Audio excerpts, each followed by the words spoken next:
friends. We are less than 3 weeks away from kidding season, which is so crazy exciting, but I have a little surprise I think that's coming around today because this sheep back here is acting a little bit off today, and we have been waiting for her to drop some babies for, like a couple months now. I got these sheep from just somebody nearby who was getting rid of his herd and was pretty sure they were bred because they were all running with the ram. And now we're just, I had my latest possible date, which was 5 months after we bought them. And that was right around when our kidding season started. We're just a few weeks from that. So I was starting to wonder if this sheep was even pregnant at all. But today she's holding her tail down, whereas normally she has a little more control of it. Seems like maybe those ligaments are really loose.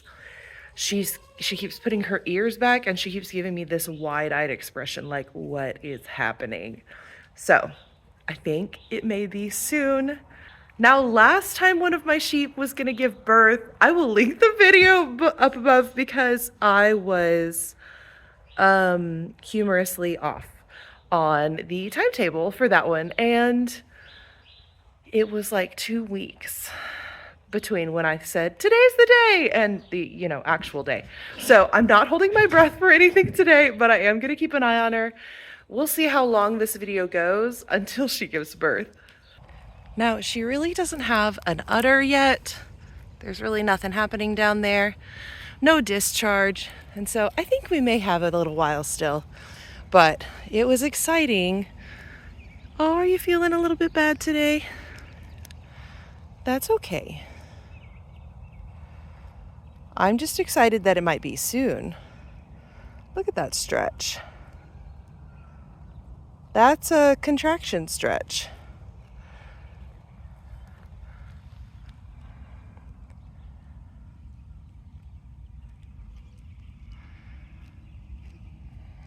Well, that was a pretty clear contraction stretch. And so here's my guess. This is all guesswork. I have no due date. They were running with the ram, and so that means your guess is as good as mine. Maybe better if you know sheep very well, because I certainly don't. But my guess would be that these might be Braxton Hicks contractions, which are basically just practice contractions. And so she's not feeling great because they don't feel great. But at the same time, these are not like labor progression. It's going to be a while still. So from what I see, no babies today. I'm going to give her lots of time on pasture. We're not going to coop her up until we know it's the real deal. So we'll come back in a few days, maybe a few weeks. I'll tell you how long it is in the video. And maybe then we'll be having some new lambs.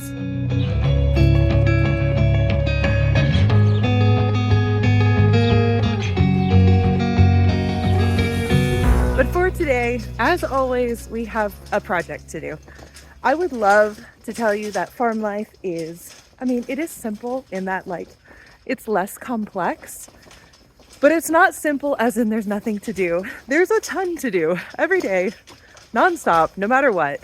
You can devise the best systems and something's still gonna break, or you'll think of a better system and do that. So today we're moving a heater because it's supposed to be in the 20s next week. And I don't really want my hands to freeze while I'm milking the goats in the morning.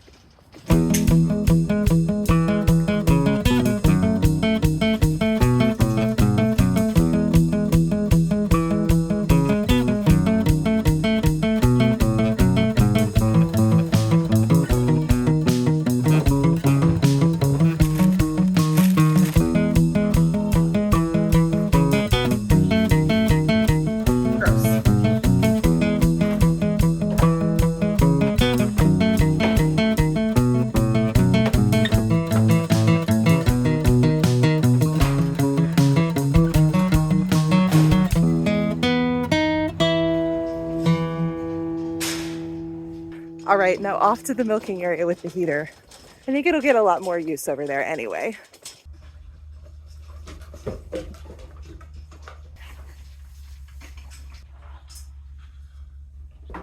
Watch out!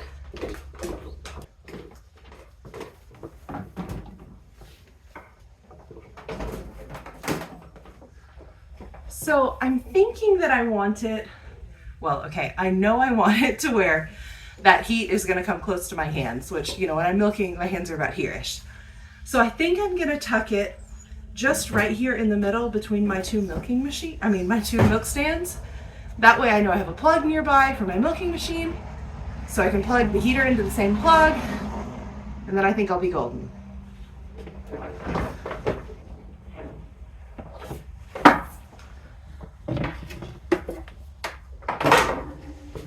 All right, let's give it a little test run. I always like to make sure things work before they're needed. So like, I'm gonna need this when it's 20 degrees. Right now it's 45, 50. I'm about ready to ditch the jacket and the hat because it's getting hot. But I wanna test it now to make sure it's gonna work when it's 20. Because to be without a heater when it's 20 degrees, I'm not interested in that. I know there are a lot of you up north who do that day in, day out. I'm a wimp, you guys. I live in Texas. It's warm here. 20 degrees is basically the polar ice caps. And so I'm not up for it. I know myself. I'm wimpy. I need a heater.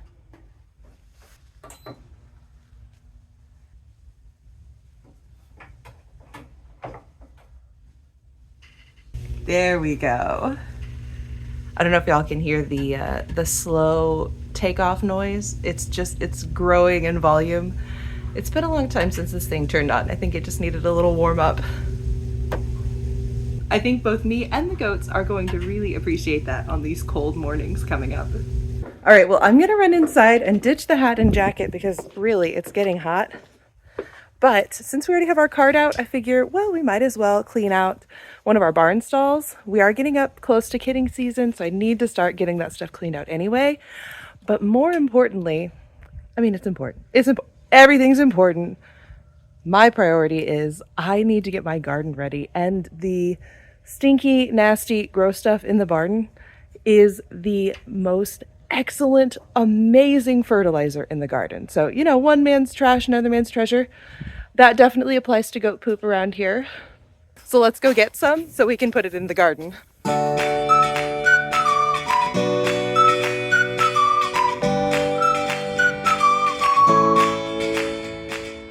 All right, in addition to my cart, I've got a couple of old like cow mineral tubs, and those are gonna be really, really useful as we clean out the barn, and I'll show you why in just a few minutes.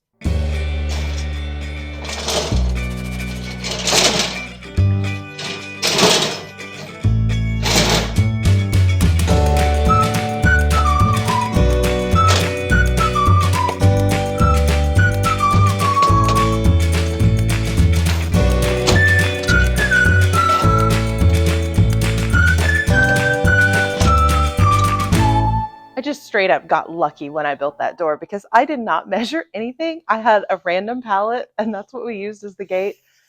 And goodness, that cart barely fits. Now, unfortunately, my camera cut out on me a little bit early on this clip, so I don't have the whole thing. But honestly, it's probably for the best because it took me a while to clean this stall out. Thank goodness for fast forward. Oh, I'm so glad I ditched the coat and the hat because I am already hot and sweaty anyway without it. Didn't quite finish. I have a little bit of a pile left over here in the corner, but my buckets are totally full. So we're going to go dump these in the garden. We're going to get them all spread out nicely. We'll go grab some new shavings that we're going to put in here, finish this job up. Then we'll have a clean barn, a fertilized garden. We are so getting ready for spring, and I love it. Well, now you see why I have to use the buckets whenever I clean out stalls. Because, of course, while I got lucky with the cart fitting in my barn stall, it does not fit in this garden. And so there is absolutely no way I can get the whole wagon in there. But that's totally fine. I just use these buckets, and honestly, they're the perfect amount for each of my beds. I have come to absolutely love using these spent shavings in the garden. Not only do I not have to figure out what to do with them because, you know, they're garbage from the barn, but they act as a really great fertilizer for the garden, and the shaving part is really great mulch. And so for overwintering my garden beds, this stuff is perfect. Once I finished dumping those 3 buckets, it was back to the barn to finish up the job. I needed 2 more buckets to get this done. It was quite a bit bigger of a job than I had anticipated, but I'm so glad that the barn is looking great now. My last step is to throw down some nice clean shavings for all of the babies to have a nice comfy bed to lay on. All right, the stall looks beautiful now. The babies will very much appreciate all the nice clean shavings. We've got to go dump these last few buckets over in the garden to finish up that part of the project. And then we have one more thing to get done. I was thinking gardening and I thought there's one more thing that I have been dying to get done for months now. It's finally time. And thankfully I can take a little rest while I do it. So we've got one more thing to do, then we can be done for the day. But first, these last two buckets need to get put down in the garden. Once I had all of my shavings dumped out, I went back with my rake just to get everything nice and smooth. Whew, okay, that was a ton of work. And the reality is it wasn't that hard of work. It's kind of hot out here now.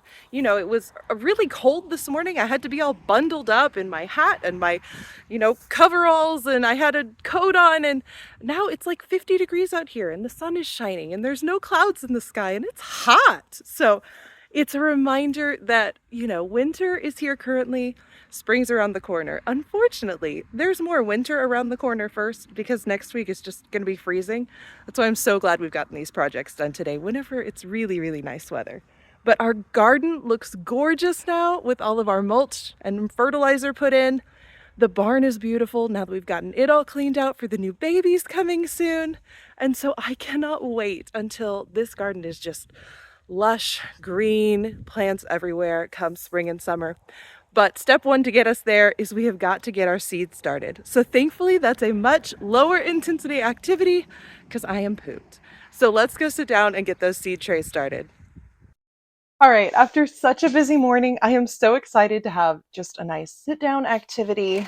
I can sit and get my seeds started. So I have a couple different things I'm starting today. I have mostly squash of many varieties and some tomatoes. I'm really excited about the tomatoes this year just because these are seeds that I saved from my plants last year. And so I noticed that so first of all, I love the San Marzano tomatoes. They're just my favorite. Our family really doesn't eat like raw tomatoes, but we do eat a lot of ketchup and we do eat a lot of spaghetti sauce. And so San Marzano are phenomenal sauce tomatoes.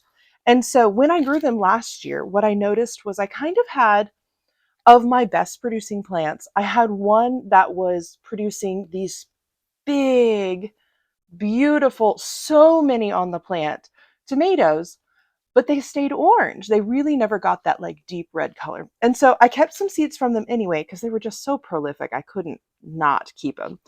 And then I also had another one that didn't produce as much.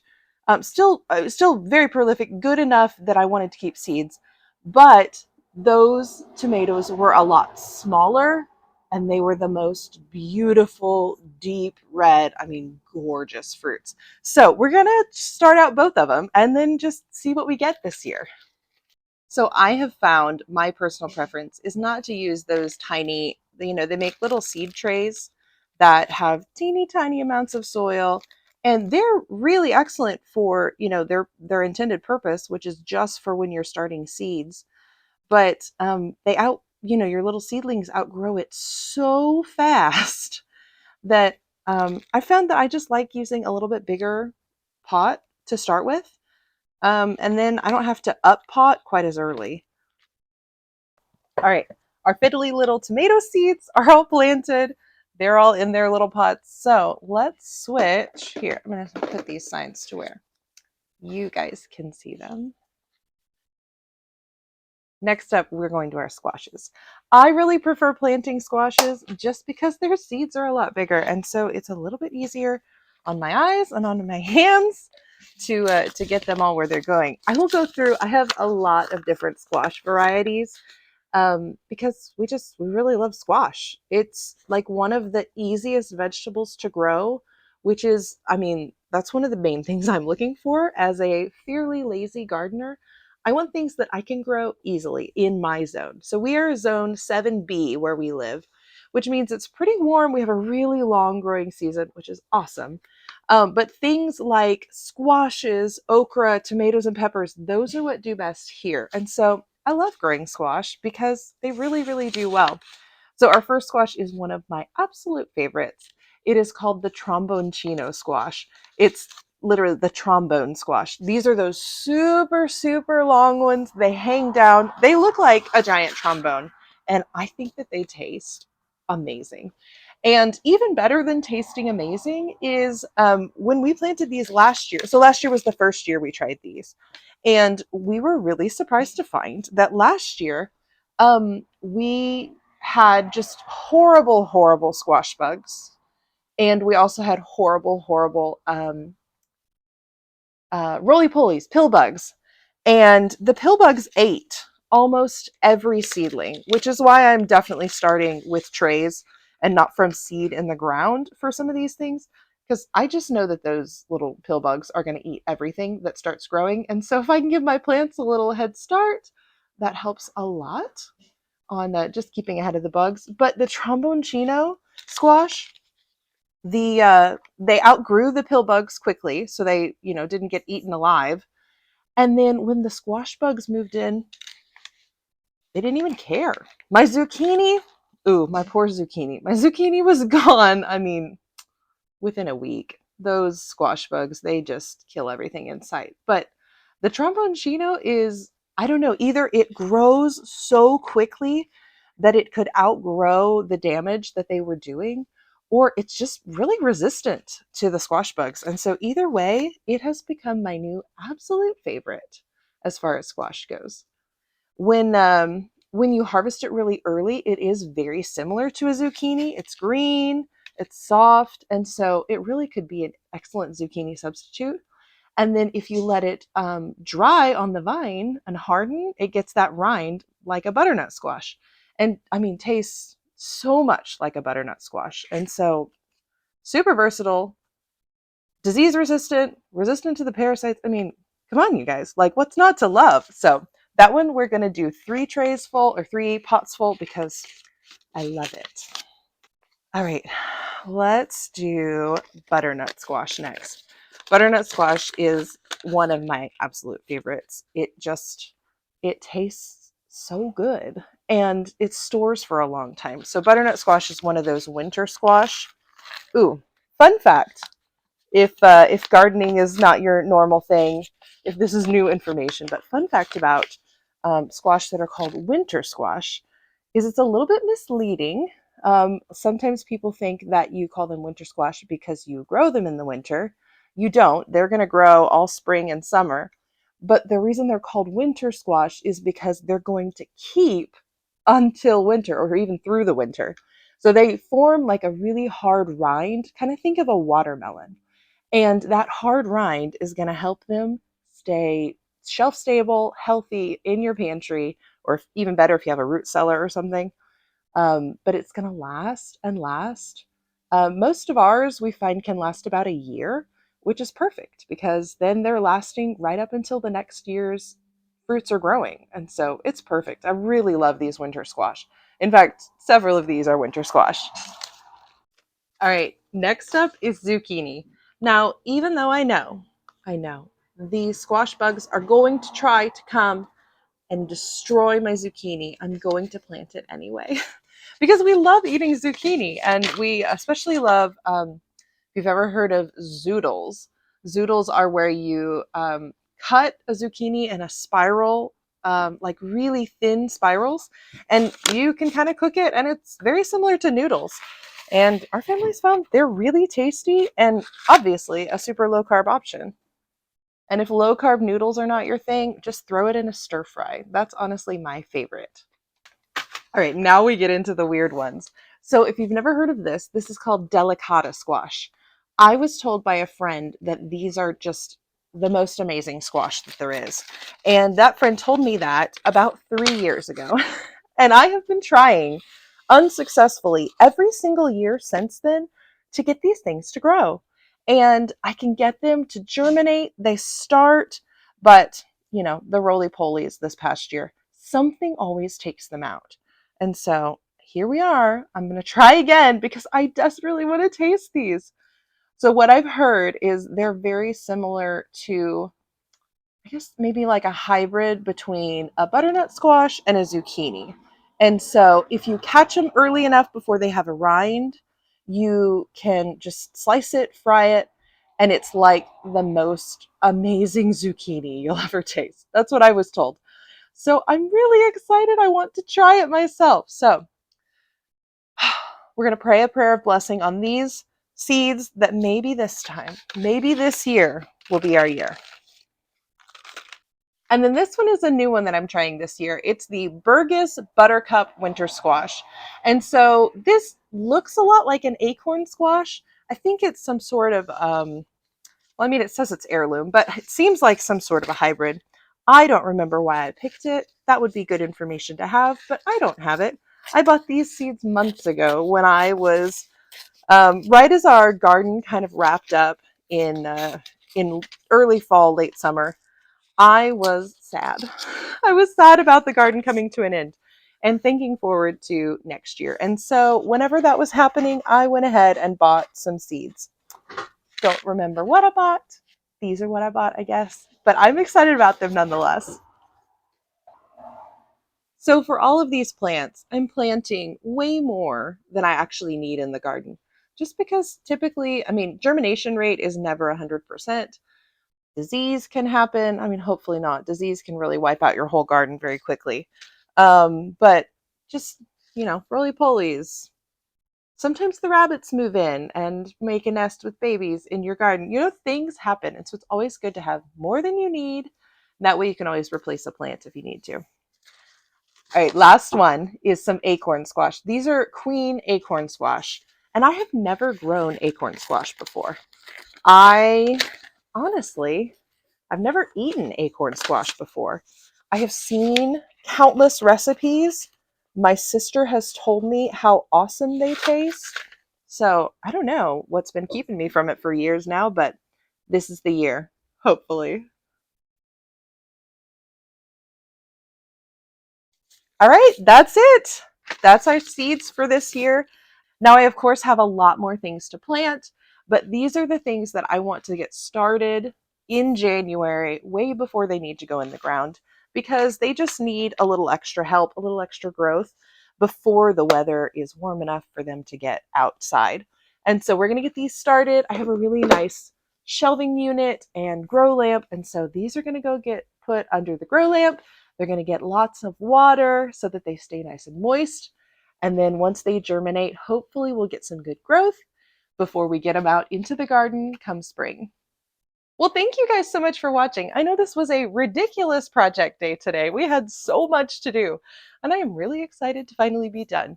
But everything keeps looking forward to all of these exciting times that are right around the corner. We've got lambing season hopefully really soon with our one more ewe who's pregnant. We've got kidding season right after that in just a few more weeks. We've got spring around the corner. It's going to be a little while, but I got to have something to look forward to.